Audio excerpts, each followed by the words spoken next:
السلام علیکم سامعین، 13 ذی الحجہ کی تاریخ شروع ہو چکی ہے، 1 جولائی ہے۔ خبر کا عنوان ہے 1500 نامعلوم نمازیوں کے خلاف مقدمہ درج۔ خبر قصبہ کیرانے کی ہے، تھوڑی تفصیل سے سنیے۔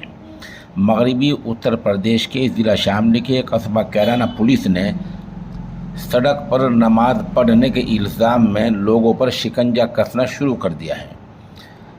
اطلاع کے مطابق عید الاضحیٰ کے دن کیرانہ عیدگاہ میں دوگانہ عید کی نماز ادا کی گئی تھی۔ پولیس کا کہنا ہے کہ 1500 نامعلوم مصلیوں نے عیدگاہ کے احاطے کے باہر سڑک پر نماز پڑھی ہے، اس لیے ان کے خلاف مقدمہ درج کیا گیا ہے۔ اس بارے میں قصبہ کیرانہ کے امام گیٹ چوکی کے انچارج SI کلدیپ سنگھ نے بتایا کہ عیدگاہ گیٹ کے سامنے سڑک پر نماز پڑھنے کے معاملے میں کوتوالی میں 1500 نامعلوم لوگوں کے خلاف IPC کی دفعہ 283، دفعہ 188 اور 341 کے تحت مقدمہ درج کیا گیا ہے۔